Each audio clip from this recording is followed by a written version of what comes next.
Friends, बचपन में मेरी दादी माँ ने मुझे एक स्टोरी सुनाई थी जो मुझे उस वक्त तो ठीक से समझ में नहीं आई थी, पर जब मैं थोड़ी बड़ी हुई तब मुझे उस स्टोरी का रियल मीनिंग समझ में आया। और फ्रेंड्स, आज के मौजूदा हालात में मुझे फिर से वो स्टोरी अचानक से याद आ गई, तो सोचा क्यों ना आप सबके साथ इसे शेयर करूं।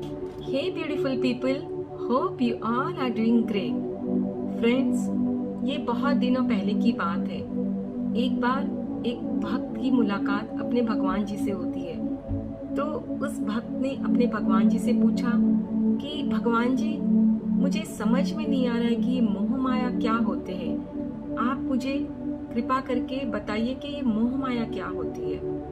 तो भगवान जी ने अपने भक्त से कहा कि हाँ, मैं अवश्य बताऊंगा कि मोह माया क्या होती है, पर मुझे अभी बहुत प्यास लगी है, तो मुझे पहले पानी पिला दो, फिर मैं बताता हूँ। तो फिर उस भक्त ने अपने भगवान जी से और कोई प्रश्न नहीं किया, वो सीधे वहां से पानी लेने चला गया। कुछ दूर चलने के बाद ही उसे एक नदी दिखाई देती है।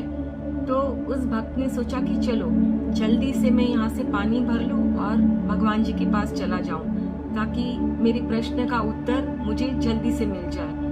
और यही सोचकर वो पानी लेने झुकने लगा, और जैसे ही झुका तो उसे कुछ आवाज सुनाई देती है पीछे से। तो उसे आश्चर्य हुआ कि ये क्या आवाज है। तो फिर वो जैसे ही मुड़कर देखने लगा तो देखता है कि वहाँ एक बहुत ही सुंदर लड़की खड़ी है, और वो भक्त उस लड़की को देखते ही उस पर मोहित हो जाता है, और वो मन ही मन सोचने लगता है कि काश मेरी शादी इस लड़की से हो जाए। फिर वे दोनों आपस में बात करने लगे, और बातों ही बातों में भक्त ने उस लड़की से पूछा कि आप कहाँ रहती हो। तो उस लड़की ने उस भक्त को बताया कि मैं नदी के पीछे जो गांव है वहीं पर रहती हूँ। तो फिर भक्त उसके साथ साथ पीछे पीछे उसके गांव तक चला गया, और गांव पहुंचकर देखता है कि गांव बहुत ही सुंदर है। और फिर वो लड़की के घर गया। लड़की के घर जाने के बाद उसकी मुलाकात उस लड़की के पिताजी से हुई। तो फिर उस पिताजी ने उस लड़के से बातचीत की और कहा कि आप आए हो हमारे गांव, तो कुछ दिन यहीं रुक जाओ। तो उस लड़के को तो यही चाहिए था, क्योंकि वो तो पहले से ही उस लड़की पर मोहित था। तो वो तुरंत मान गया और वहीं रुक गया। कुछ दिन यूं ही गुजर गए, और फिर एक दिन अचानक उस लड़की के पिताजी ने भक्त से पूछा कि क्या आप मेरी बेटी से शादी करना चाहोगे। तो उस भक्त की तो जैसे मन की मुराद ही पूरी हो गई। वो तो वही चाहता था कि उसकी शादी उस लड़की से हो जाए। तो उसने तुरंत कहा कि जी, मुझे तो कोई ऐतराज नहीं है, पर आप अपनी बेटी से जरूर पूछ लीजिए, क्या वो मेरे से शादी करना चाहती है। तो फिर उस लड़की की मंजूरी से दोनों की शादी हो जाती है, और फिर उनकी जिंदगी आगे बढ़ती गई। उनके बच्चे हुए, उनके बच्चे बड़े हो गए, और फिर उनकी भी शादी हो गई और उनके भी बच्चे हो गए, और सब कुछ बहुत अच्छे से चल रहा था।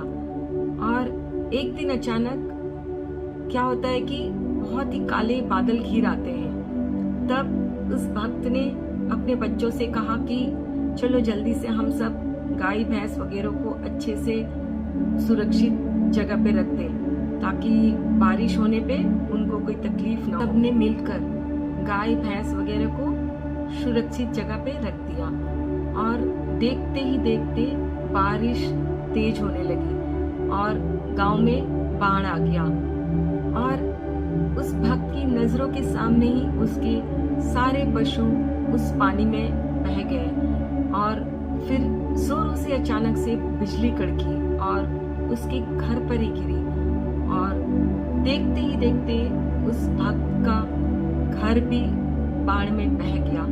और वो जैसे उसकी समझ में ही नहीं आ रहा था कि वो क्या करे, और वो दुखी होकर रोने लगा। उसकी कुछ समझ ही नहीं आ रहा था कि ये क्या हो गया। फिर वो बहुत दुखी होकर आसमान की तरफ देखकर भगवान जी से पूछता है कि भगवान जी मुझसे ऐसी क्या भूल हो गई थी कि मेरी नजरों के सामने ही देखते सब कुछ पानी में बह गया। क्यों आपने सब कुछ मेरा मुझसे छीन लिया? मैंने कितनी मेहनत से ये सब कुछ खड़ा किया था। तब आसमान से एक आवाज आती है भगवान जी की, मेरे प्यारे भक्त, कहाँ है मेरा पानी?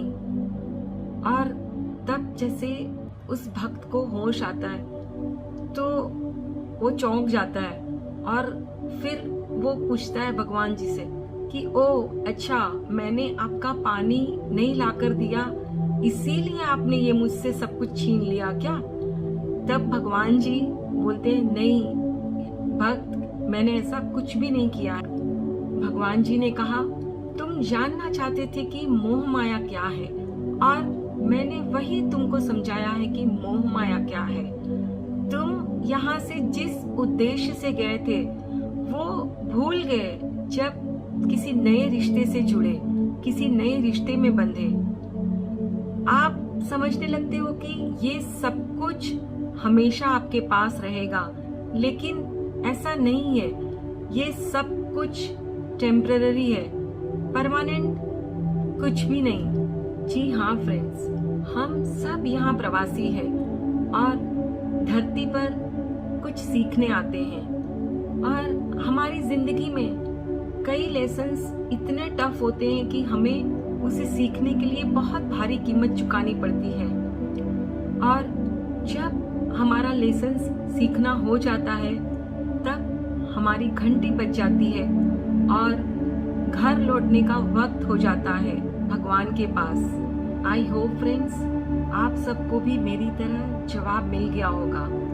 फ्रेंड्स, मैं जानती हूँ कि अपनों को खोने का दुख क्या होता है, बहुत दुखदाई होता है, बहुत तकलीफ होती है। लेकिन फ्रेंड्स, हमें समझना होगा कि हम सब यहाँ धरती पर प्रवासी है और हमारा अपने घर, अपने असली घर लौटना तय है, निश्चित है।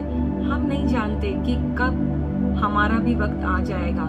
फ्रेंड्स, हमारे लव्ड वंस जो हमारे पास से चले जाते हैं दूसरी दुनिया में, हमने सब ने यही प्रार्थना करनी है कि वो जहाँ भी रहे हमेशा खुश रहें, क्योंकि हम हमेशा अपने लव्ड वंस को खुश देखना चाहते हैं। Please take care of yourself and your family. Stay healthy, stay blessed. फिर मिलते हैं।